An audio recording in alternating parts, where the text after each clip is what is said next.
Welcome back. Every day above 6 feet is a very good day. So if you're alive and well, you should be thankful. The legend himself, Olamide, says, and I quote, "If only money is your problem, then you do not have a problem at all." And that's where I'm going to take my cue. So this is what we have to take this morning, and we're going to go live. Yes, because our guest today is a Zoom guest. We don't have a live guest in the studio this morning. So. And this one is very, very special because her name is Queen too. Really? You had to go there? Yes, we have a queen in the studio as usual. I call her Lolo One. Of course, we also have a queen by Zoom.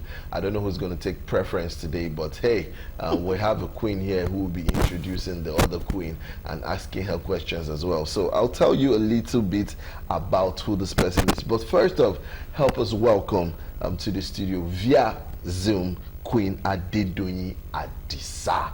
Hello, Queen. Hello. Hey. How are you? I'm very well. How are you? Very well, thank you so much. You're wearing a sweater. Are you very cold? Obviously. It is. It's quite cold. It's quite cold. All the way from We're in London. You know winter. that's cold. You know, winter. Oh, yeah. All right. So I'm just going to make introductions so that everybody watching can get to know whom you are formally. Yes, her name is Queen Adedoyin Adisa, and she is an erudite filmmaker. Now, I'll go and start by telling you, Queen Adedoyin Adisa is a versatile and creative actress when it comes to film production. The UK-based actress is from Awe Town in Oyo State. This dynamic actress went to Sacred Heart Private School, Okeado, Ibadan, and Archbishop Michael Ramsey Secondary School, London. She also did proceed to study health and social care at West Kent College, Kent, UK. She also possesses a degree in psychology at the University of Lincoln, UK, and graduated with a master's degree in transcultural mental health, Queen Mary, University of London, UK. Now, her film journey started as CEO of Queen Adedoyin Entertainment in 2004 when she participated in a movie shoot in London produced by Mama Rainbow. She subsequently produced her first movie in London in 2005.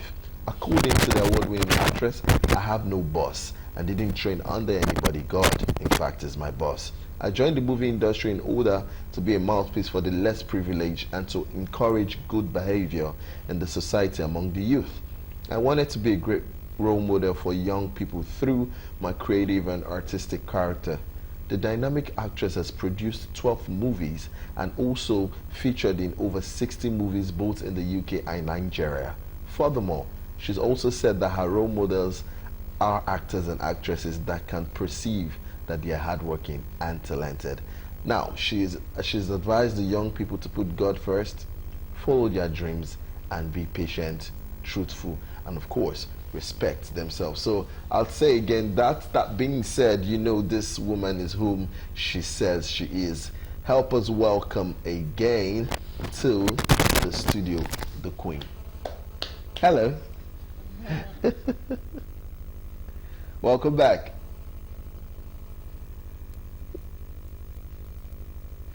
We just read your profile. Is that why you're chuckling from ear to ear?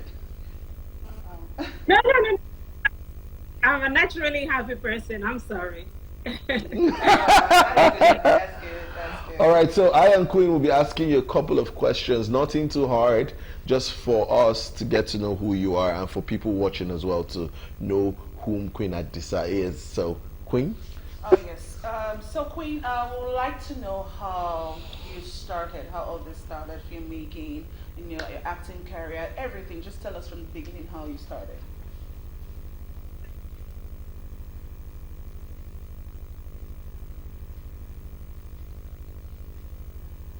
But, I said in my bio, I went to school, I went to college, I went to university.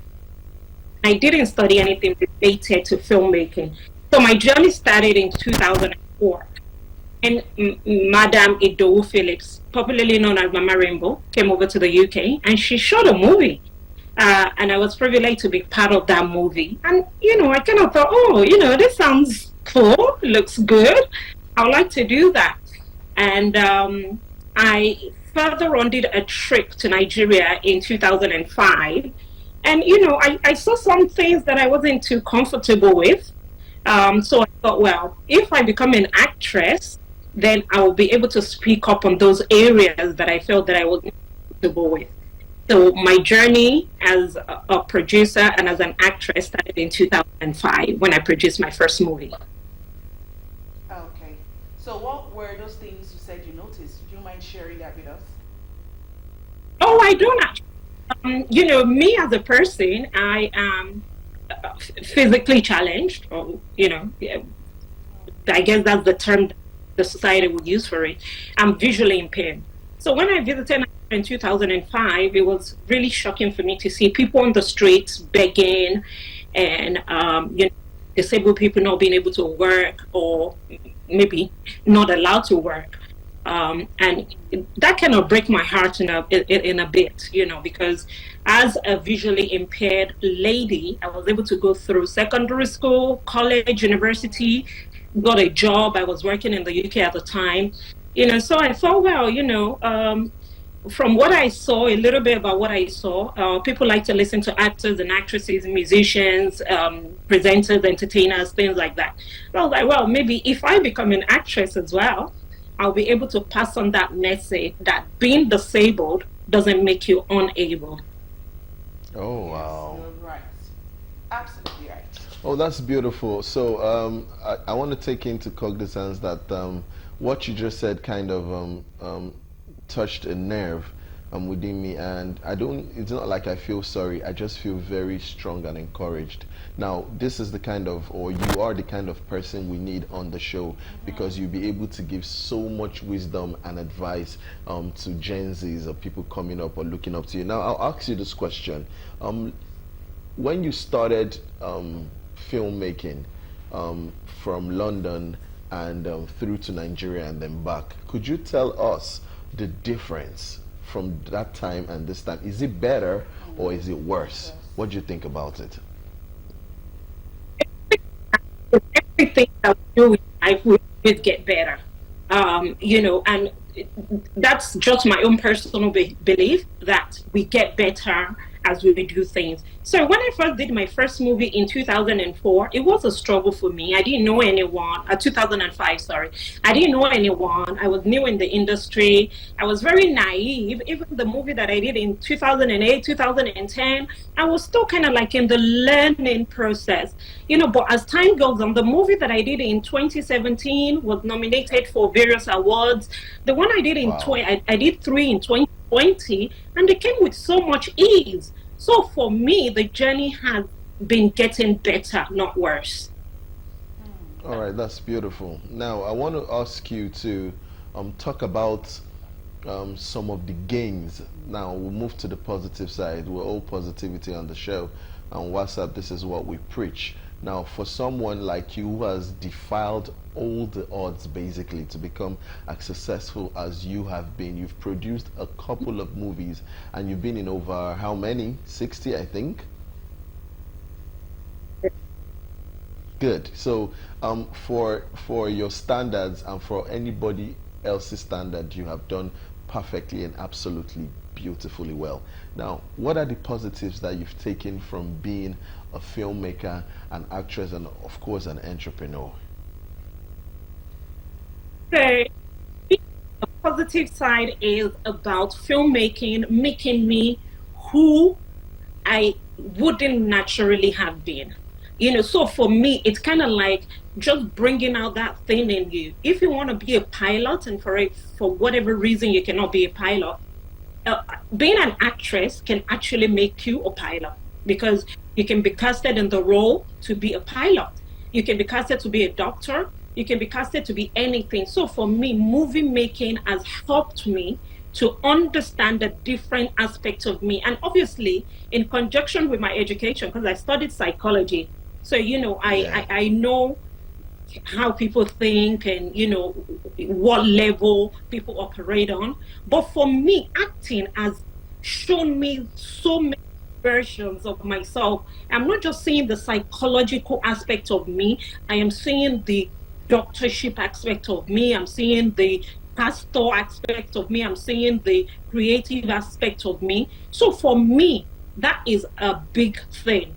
As an actress, as a filmmaker, it can make you whatever you want to be for good. Hmm.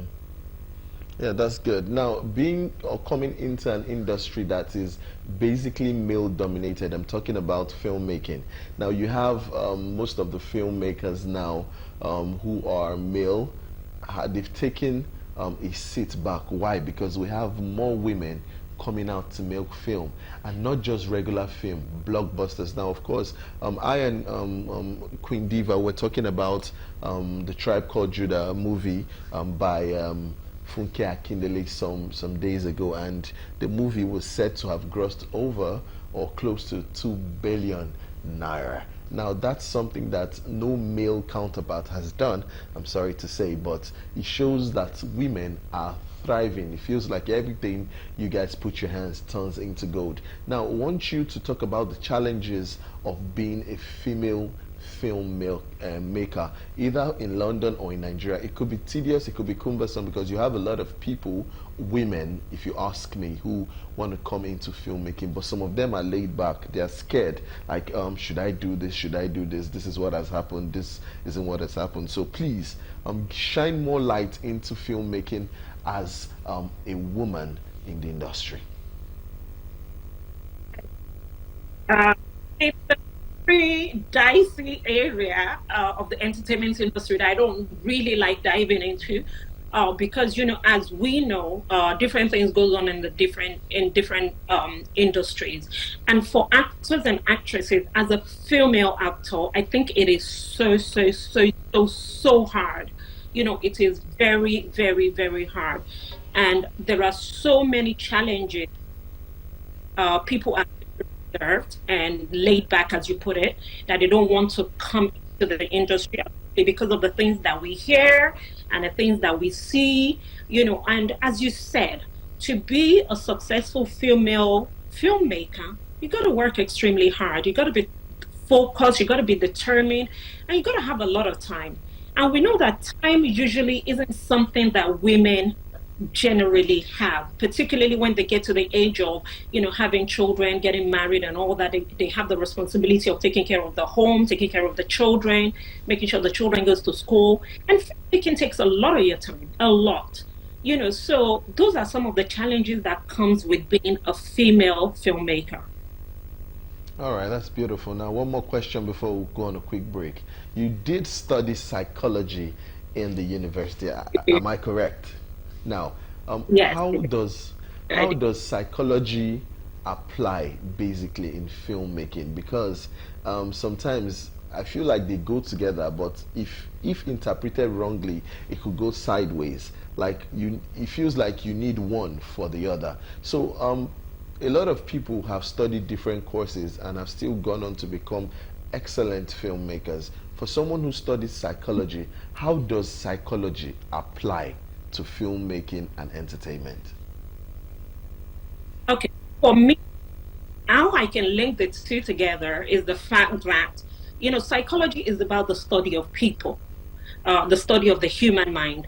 So when I'm at a certain location or I'm called for an audition, it helps me to deal with people in a more, educative way, because I can almost perceive people from their body language, their facial expression, things like that. Some of the things that we've actually learned, it's helped me with my interpersonal relationship with people. So psychology has actually really helped me in terms of handling people and handling the entertainment industry at large. All right, that's a beautiful one. I'm enjoying myself, and of course, Queen too is. Now, I'm sure viewers at home are doing the same thing. Now, we'll go on a quick break. When we do come back, we still have the delectable, the beautiful Queen Adedoyin Adisa in the building. Don't touch that dial. All right, so now, to be an award-winning filmmaker, what are the sterling qualities you must possess?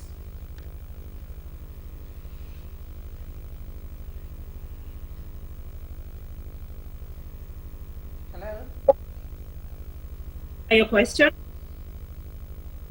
Can you hear me? Did It feels like you winning?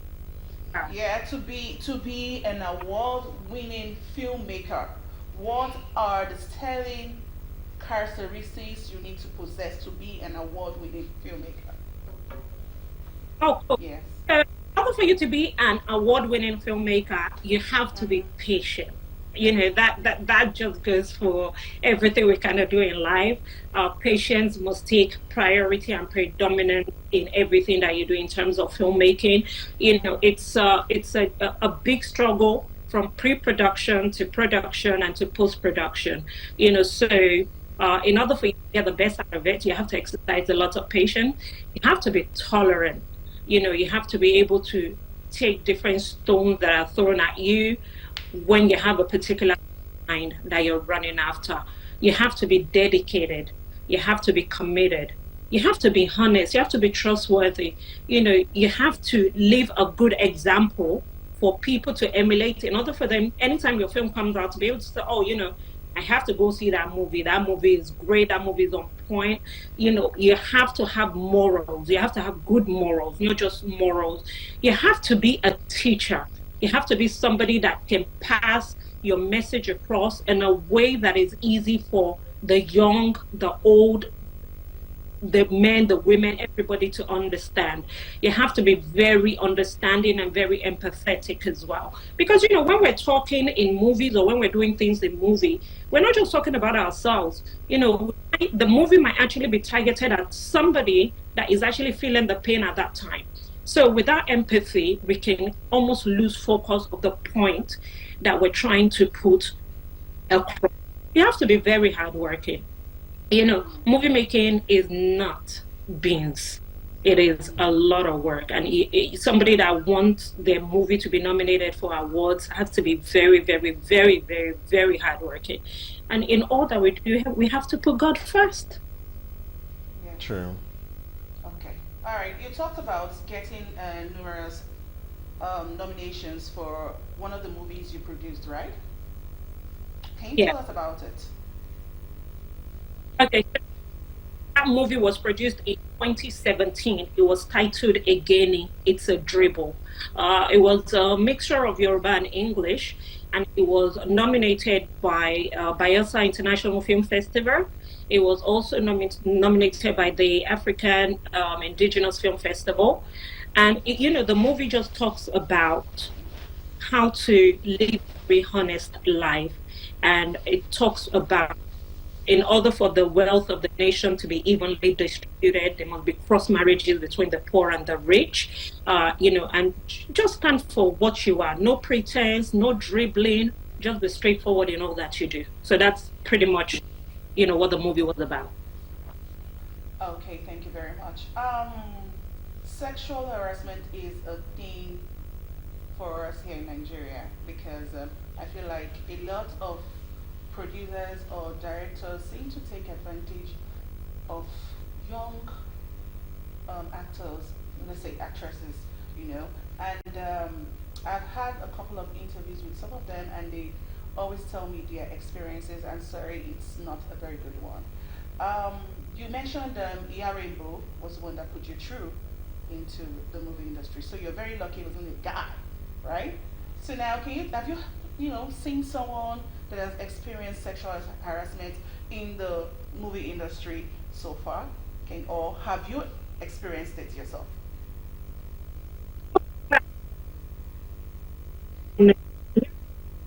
Me through a movie. She was shooting in London. I was just fortunate to be part. I only met her for one day, but it was like the environment of the location sets that made me want to go into movie later on in life when I decided I wanted to.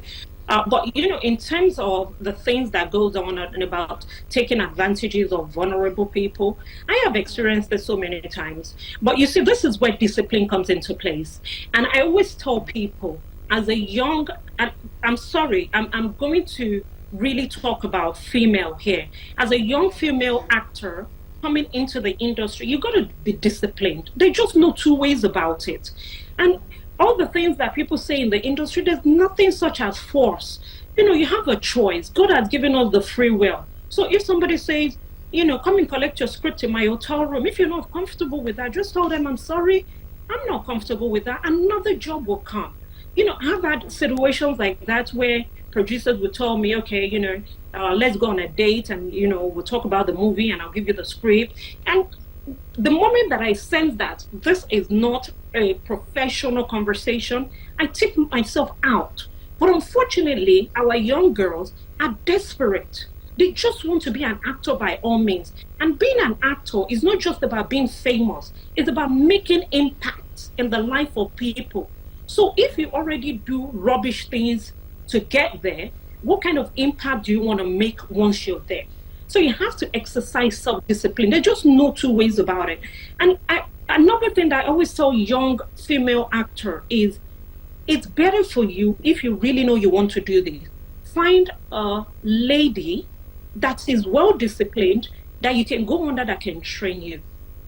I have trainees under me, and I speak with them, and I tell them, get a job, get a day job, save up into the industry, and let people know that you're not in the industry for what you can get out of it, but what you want to give to the industry. And that is the way that I went in. And even at that, I still get some rubbish stuff thrown at me.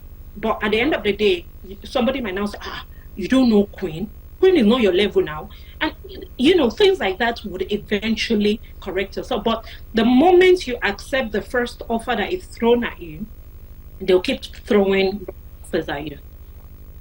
Tough life. Yes, thank you very much for that. I really, really appreciate that word of advice. And I hope a lot of them will listen, because I know that they're just so much in a hurry to, play this lead, I'm the star, I want to be famous, blah, blah, blah. They're not ready to take, they're not ready to take things step by step, always in a hurry. Okay, so now let's move to drug abuse.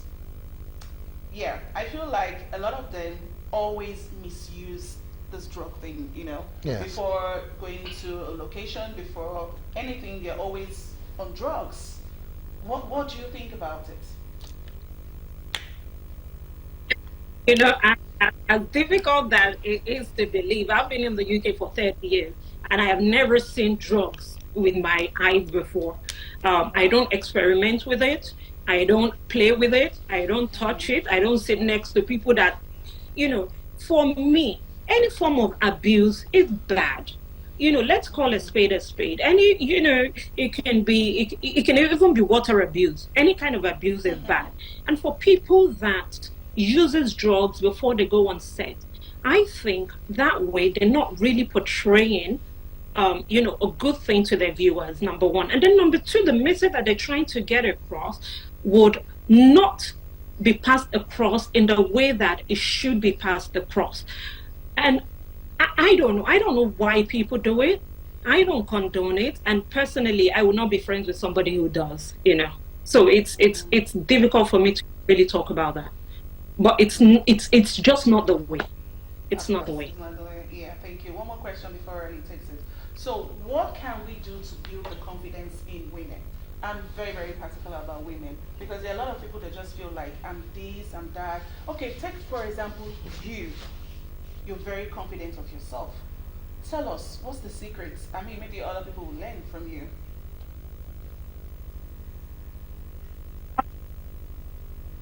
Great. I'm confident. It's because I am visually impaired. So for me, I know that I am fighting two wars. I am fighting the war that I am a female child, and I'm also fighting the war that I am disabled. So for me, I just know that what I believe that I can do, what I do is the best. And I want to keep getting better at what I do. I do not let people talk me down or run me down. I'll cite some examples for you. There was a location that I went to, and somebody said to me, they said, "Oh, Queen, you come to locations and you don't even greet." And I said to them, I said, "Well, you know that I cannot see. So it is your own duty to greet me. By the time you greet me the first time, the second time, the third time, the fourth time, the fifth time, your voice will sink. So anytime that I see you, I will know, anytime I'm hearing your voice around, I will know that is you. And then I'll come and greet you. But I was thinking in my head, why was it in me that will come and greet you? But I had to say that to let that person understand that, okay, I am visually impaired, so I cannot see. So for somebody to have confidence, they have to have self-respect. I respect myself. I love myself, and I work hard. And I think these things, they come with building your self-confidence. But if you just sit at home, you don't do anything, you're not going to have that confidence. It's not just filmmaking that I do in the entertainment industry. I have, so many branches of the entertainment industry that I'm involved with. And for me, that also helps me to increase my self-esteem. My self-esteem was never like this. I can say that movie making has made me more confident of myself because I see myself in different light. I see myself as a doctor, as a lawyer, as an engineer, as an accountant, so that has also helped me. So for people, I will say that in order for you to have that high self-esteem, you just have to believe in yourself. Believe in yourself and respect yourself. That's good. Thank you very, very much. And I must say, you are beautiful. Looking at you right now, you Thank look you. so, so beautiful. Please, you look beautiful. And please don't call yourself disabled because I'm not seeing anything. Okay? I'm not seeing you that way. I'm Okay. not seeing you that way. All right. Yes. We've delved into serious matters. I feel like we should do something very personal. Do you mind me asking, are you married? I am not. Did I just say that on national TV? I'm sorry. I'm not married. I'm not. All right. You have to take that question again. Yes. Sorry. Queen, we didn't really get Yeah. we didn't get the answer to that question. So I Yeah. want to ask you again because it feels like we have like a little network glitch in the studios right now. So wanted to ask you again for you to say it. I'm sorry. Are you married? I'm not married. I am single, searching, and available. I have one for you. That's beautiful. That's really beautiful. I love that answer. It's very exhilarating. Now, Now now you. that moves me to the question. Tell us about your typical day when you're not working, when you're not filmmaking, when you're not acting, or any other entrepreneur stuff. What do you do at home from when you wake up in the morning? Oh my.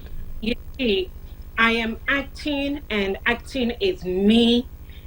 When I wake up in the morning, I act. During the day, I act. When I am not acting professionally, I am still acting. I compose music, I sing, I edit, I do a whole It's lot gonna in the once you finish entertainment your industry. question, So you you can just hide. find me doing one thing or the other. All right, all right, that's good. Um, yeah, we're gonna take, we're gonna go on a quick break. When we come back, we still have you in the Yeah, studio, and then we'll questions. round up quickly. Just one or two Don't go questions. anywhere. We'll round up quickly. Don't go. As I'm here. quickly, give a word of advice in 1 minute for those who are looking up to you, for those who want to be like Queen Adedoyin Adisa. Thank you. For those who want to be like Queen Adedoyin Adisa, please don't be like me. Be yourself. Be yourself. Whatever you want to do in life, put God first. Do the right thing at the right time, at the right place. Do not run above your shadow, above your shadows. Just take things easy, calm down, slow down. Don't run too fast. Go at a pace and easy, steady and easy. Because when you go up too quickly, if you're going to fall, you're going to fall too quickly. But if you take it a step at a time going up, when you want to come down as well, it will be a step at a time coming down. And before you get down, you would have found somebody that will lift you up. Be hardworking, be dedicated, be committed, and treat everyone with love and respect. Okay, that's beautiful. Please, lastly, give us your social media handles so we can follow you. Oh, thank you. So Queen Adedoyin Adisa everywhere.